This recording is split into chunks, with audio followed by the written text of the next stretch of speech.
चला आता हा प्रॉब्लेम काय काय बघून घेऊयात आपण. Mister Atish is a manager of multinational company at Delhi. दिल्लीला राहतो हा. He has submitted the following particulars of his salary income. Salary इन्कमचे त्यांनी खालच्या काही डिटेल्स दिलेले आहे. बेसिक सॅलरी डायरेक्ट ॲन्युअली दिलेली आहे 420, फुल्ली टॅक्सेबल. डिअरनेस अलाउन्स त्यांनी 24,000 पर मंथ दिलेला आहे. आणि त्यातला रिटायरमेंट बेनिफिटसाठी जो फॉर्मिंग पार्ट असतो, म्हणजे आपण वर्किंग नोटच्या कॅल्क्युलेशनमध्ये घेतो बघा, तो किती दिला आहे? 10,000. आलं का लक्षात? हां, फॉर्मिंग पार्टसाठी आपण जिथे घेतो ना, वर्किंग नोटसाठी सॅलरी बनवतो ना, तिथे 10,000 गुणिले 12 घ्यायचं.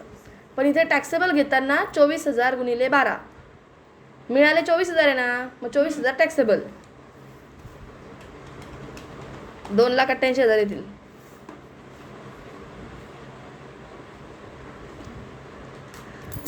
नंतर काय मिळालं बघा बरं. Children education allowance for 2 children 1,300 per month per child. बाप रे. म्हणजे तुम्ही कसं करणार? 1,300 इंटू 12 इंटू 2 पर चाइल्ड पाहिजे ना, गुणिले 2 पण कराल तुम्ही.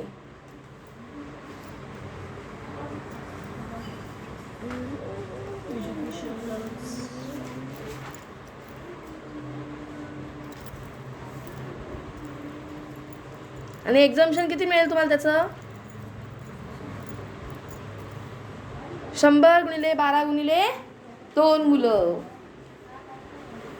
एक मुलगा असतं तर एकाच मुलाचं एक्झाम्शन मिळालं असतं. 5 मुलं झाले तरी सुद्धा 2च मुलांचं एक्झाम्शन.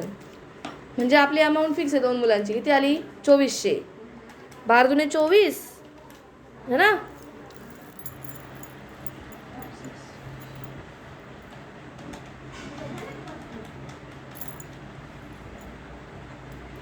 किती आली ती तुमची टोटल चिल्ड्रन एज्युकेशन अलाउन्सची? 31,200.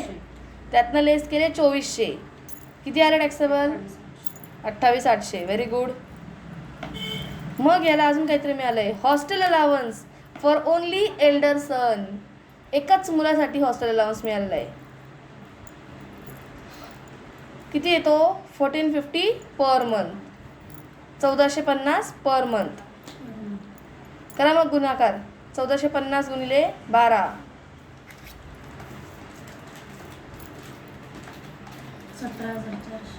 17,400. एक्झाम्शन किती मिळतं एज्युकेशन अलाउन्सला? हॉस्टेल अलाउन्सला 300 गुणिले 12 गुणिले किती चिल्लर आहे? एकच चिल्लर आहे की नाही. लिहा मग. 300 गुणिले 12 गुणिले 1. 300 गुणिले 12 गुणिले 1 किती आली अमाऊंट?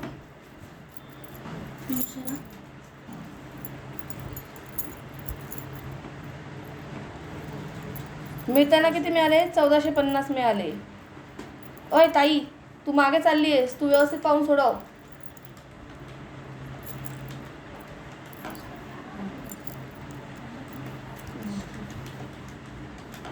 बार्तिक 36 येतात.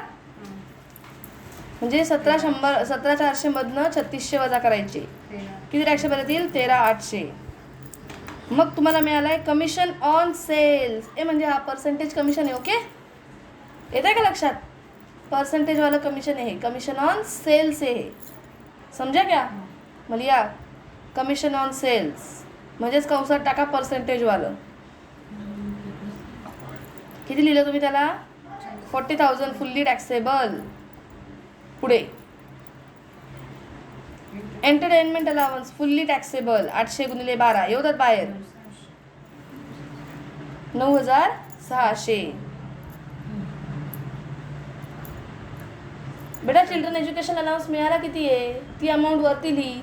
त्यातनं एक्झाम्शन 100 रुपयाचंच मिळतं. एज्युकेशन अलाउन्सला 100चं एक्झाम्शन आहे. वजा किती येतील मग? 100. मिळताना किती मिळाले बेटा तुला ते? आधी मिळताना किती मिळाले ते लिही. 1,300 गुणिले 12 गुणिले 2 मिळताना. हां, गुणिले 2 कर. चला पुढे. Travelling allowance for official hours. Travelling allowance आहे हा ऑफिशियल आवर्ससाठी. म्हणजे फक्त ऑफिसमध्ये कामं करतो ना आपण, त्याचे येणं जाण्याचे खर्च घेतो ना. ट्रान्सपोर्ट अलाउन्स नाही आहे हा. हा ट्रॅव्हलिंग अलावन्स आहे, कळलं का? ऑफिसच्या ऑफिसमध्ये आपण फिरतो आणि सरांकडनं पैसे घेतो ना, सेम लाईक दॅट. मग लिहा ट्रॅव्हलिंग अलावन्स. 80,000 इनरला लिहायचे आपल्याला. ट्रॅव्हलिंग अलावन्स 80,000 इनरला लिहा. लेस ॲक्च्युअल एक्सपेन्सेस, लेस ॲक्च्युअल एक्सपेन्सेस, लेस ॲक्च्युअल एक्सपेन्सेस 54,000. म्हणजे तुम्ही सरांकडनं 80,000 घेतले होते, 54,000चा खर्च केला. बाकीचे पैसे तुम्ही वापस केले असं म्हटलं का त्यांनी? प्रॉब्लेममध्ये म्हटलं का बाकी पैसे वापस केले? नाही म्हटलेलं. पैसे वापस केले नाही, मग ते तुम्हाला फुल्ली टॅक्सेबल. किती अमाऊंट आहे ती? 26,000ची अमाऊंट टॅक्सेबल होऊन जाईल आपली, कळलं? 80,000तनं 54 गेले, 26,000 टॅक्सेबल आले. पुढे, he was given a cloth worth ₹4,000 by his employer free of cost. किती? 4,000. त्याला युनिफॉर्म मिळाला आहे त्याच्या ऑफिसकडनं. ओके, हा फुल्ली टॅक्सेबल असतो. लिहा uniform given by employer. Yes, uniform given by employer fully taxable.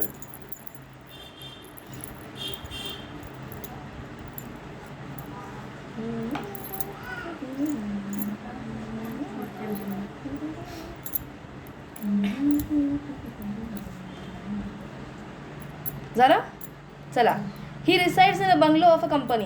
हा कंपनीच्या बंगलोमध्ये राहतो, म्हणजे याला रेंट फ्री अकोमोडेशन मिळालंय. फर्निश्ड आहे की अनफर्निश्ड आहे खाली कळलं. It's fair rent is 12,000 per month. Fair रेंटकडे कधीही ढुकून बघायचं का? नाही. फेअर रेंट आपल्याला काय सांगून जातो की हे जे घर आहे ते कंपनीच्याच मालकीचं आहे. आलं का लक्षात? फेअर रेंट म्हणजे काय? घराच्या बाजूच्या घराची म्युन्सिपल व्हॅल्यू, आपल्या घराच्या बाजूच्या घराची म्युन्सिपल व्हॅल्यू. म्हणजे याचा अर्थ आपलं घर हे कंपनीने स्वतःला दिलेलं आहे, स्वतःचं कंपनीचं घर आपल्याला दिले राहायला. आलं लक्षात? पुढे, he pays 51,000 as a rent for house. येते का लक्षात तुम्हाला काय ही amount? Amount paid by employee. एम्प्लॉईने किती अमाऊंट पेड केली आहे? 51,000 रुपये. म्हणजे तुमची जी काही कॉस्ट येईल ना, व्हॅल्यू ऑफ हाऊस, त्यातनं तुम्ही 51,000 रुपये लेस कराल, तेव्हा तुमची काय येईल? Value of unfurnished house. पुढे फर्निचरची कॉस्ट दिली आहे का बघूयात. चला जाऊ द्या, पुढे बघून बघू. वॉचमनची सॅलरी आणि कुकची सॅलरी 1,400 पर मंथ इच. म्हणजे तुम्ही म्हणणार खाली आधी लिहून घेतलं हेच, एम्प्लॉयर मेड फॉलोइंग पेमेंट्स.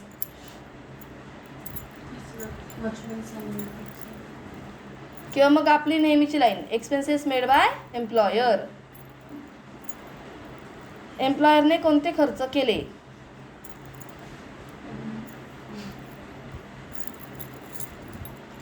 दोनच खर्च केले होते, वॉचमन सॅलरी आणि खाली त्याच्यात कुक सॅलरी. 1,400 गुणिले 12, 1,400 गुणिले 12, 1,400 गुणिले 12 म्हणजे 28,800, पुन्हा 28,800. दोघांची टोटल मारा, बाहेर लिहा.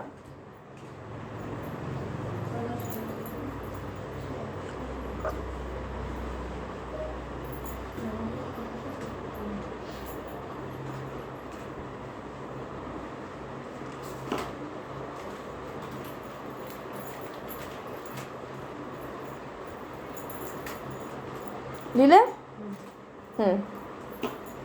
आता नाव देऊन ठेवा फक्त. Taxable value of rent free accommodation.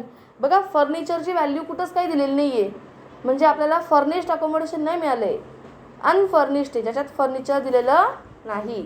मग या taxable value of rent free unfurnished accommodation. Taxable value of rent free unfurnished accommodation. ज्या घरासाठी तुम्हाला अजूनही फर्निचर दिलेलं नाही आहे. आणि प्रॉब्लेम सोडवताना एक एक सोडून प्रॉब्लेम सोडवा, गचाड करायची गरज नाही आहे. चालू दे, आता चालू दे, याच्यावर चालू दे.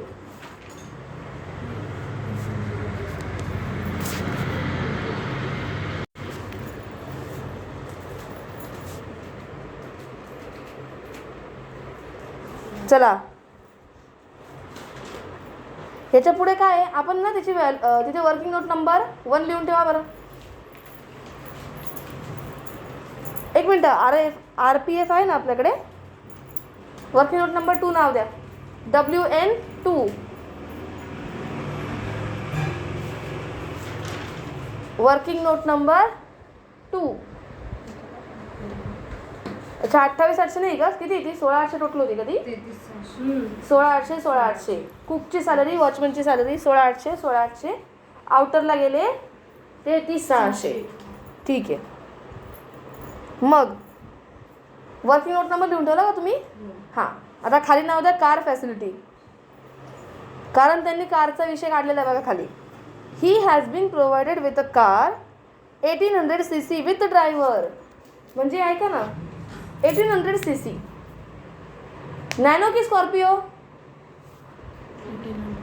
1600च्या वर आहे, स्कॉर्पिओ आहे. Very good. गाडी एम्प्लॉयरने दिलेली आहे. ओके, खर्च कोणी केला बघूयात चला. आणि पार्टली पर्सनल पार्टली ऑफिशियल आहे. Okay. Maintenance expenses for private use are borne by mister Atish. आतिशने स्वतःने खर्च केले बघा. गाडी एम्प्लॉयरची आणि खर्च पण एम्प्लॉयरचा. यूज कसा आहे, पार्टली तर आपण 1800 किंवा 2400 टॅक्सेबल करायचो.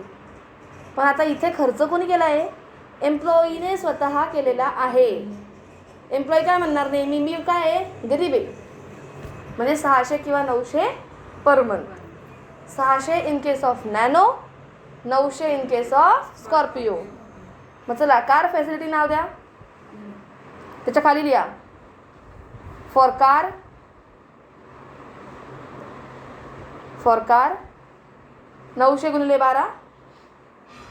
900 गुणिले 12 का बरं, कारण 600 किंवा 900 मध्ये स्कॉर्पिओला किती आहेत 900. आणि खाली लिहा फॉर ड्रायव्हर, त्याला ड्रायव्हर पण दिलेला आहे. कंपनीने ड्रायव्हरला किती सॅलरी दिली आपल्याला काही घेणं नाही आहे. आपण 900 रुपये गुणिले 12वर टॅक्स भरणार. 10,800 प्लस 10,800 किती येतील 21,600. इथे पण 900 गुणिले 12. हां ड्रायव्हरची 900 गुणिले 12च असतं ना. 10,800 10,800 बाहेर आले 21,600. तुम्ही प्रॉब्लेम घरी सोडवत नाही वाटतं, मला डाऊट विचारून राहिले अजून पण.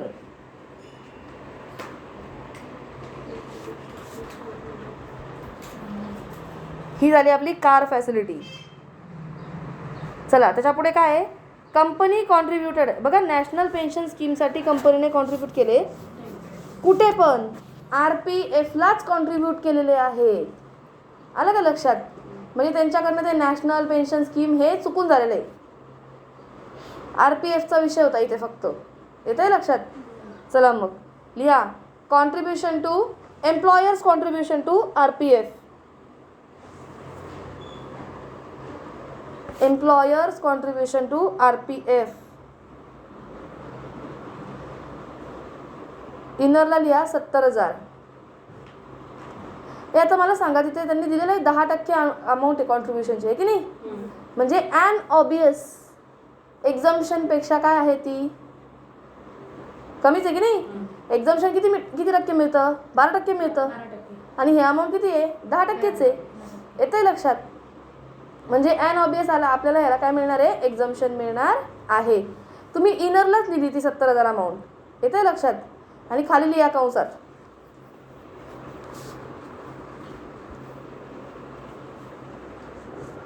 लिहा लेस दॅन 12%. खाली लिहायचं लेस दॅन 12%. कंस पूर्ण करा. आणि तुम्ही जिथे नाव दिलं होतं ना एम्प्लॉयर्स कॉन्ट्रीब्युशन टू RPF, त्याच्या पुढे 10% लिहा. इकडं हां एंडला 10% लिहिले का, कंस मारा त्याला. 10%ला कंस मारा. हां असं. आणि आता 70,000च्या समोर जाऊन लिहायचं नील.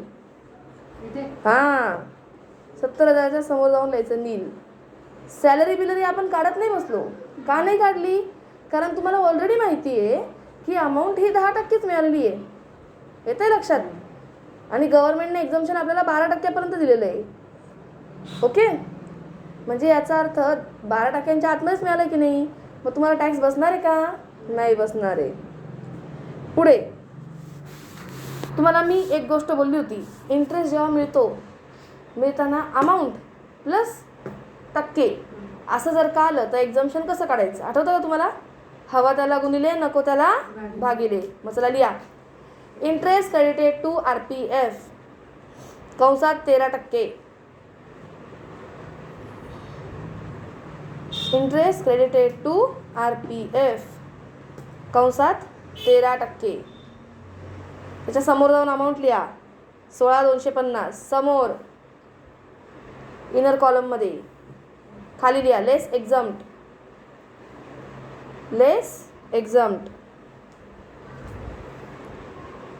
आता करा तिथे कॅल्क्युलेशन कराल तुम्ही. कसं कॅल्क्युलेशन लिहाल बरं? तर तुम्ही लिहिणार 16,250 गुणिले, तुम्हाला एक्झम्पशन किती हवं आहे रे? इंटरेस्टवर एक्झम्पशन किती? 12% की 9.5%? मग लिहा गुणिले 9.5%. हवा त्याला गुणिले नको त्याला भागिले. किती नको? 13% नको. टक्के जर का 13ला पण लिहिता आहे तर 9.5ला पण टक्केचं साईन द्या. ज्योती मावशी 9.5%ला टक्केचं साईन दिलं का? हां, कॅल्क्युलेशन करा. किती आली अमाऊंट?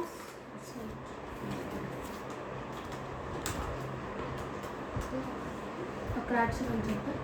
Very good. चला 11,875 वजा करा. एक्झम्पशन आलं तुमचं 11,875.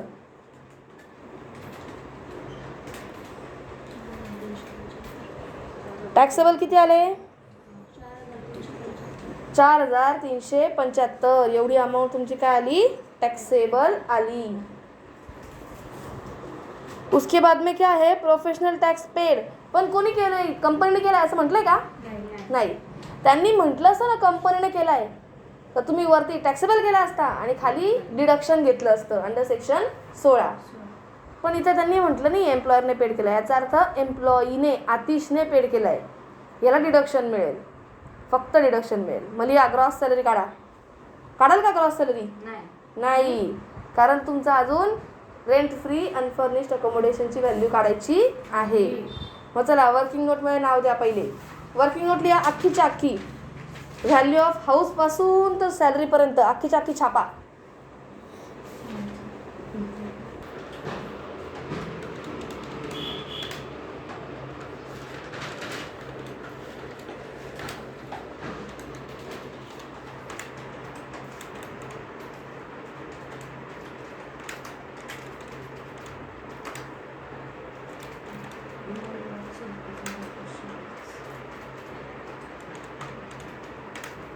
किती आली सगळ्या सॅलरीची टोटल?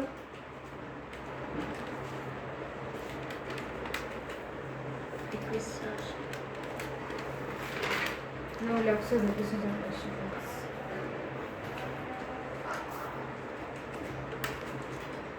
चेक करून घ्या सगळ्यांनी मग करा.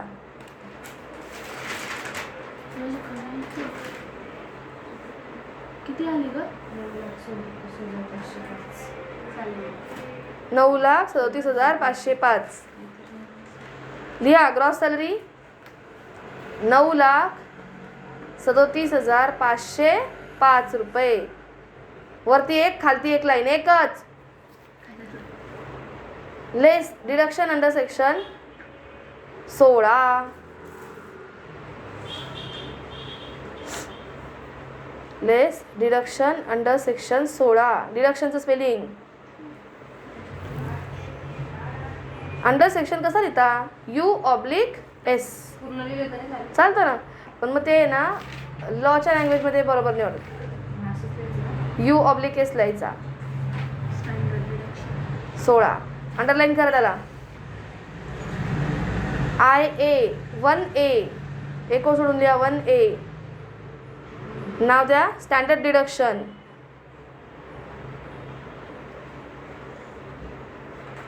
इनर कॉलमला अमाऊंट डिडक्शन किती स्टँडर्ड 50,000.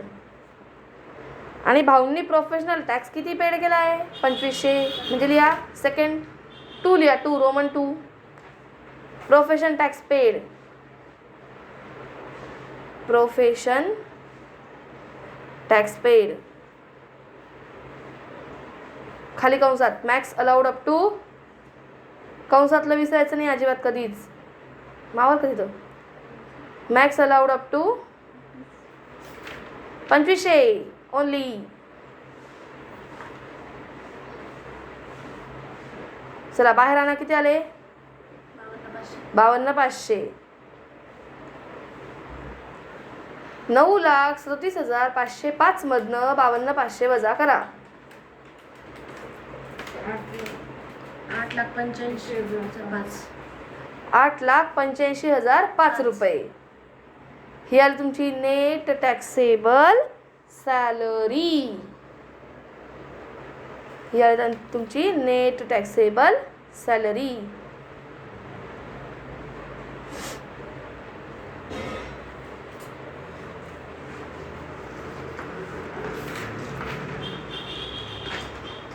चला बघू इकडे दे वही, दे वही, दे वही, दे वही, दे वही, दे इकडे दे पटकन वही.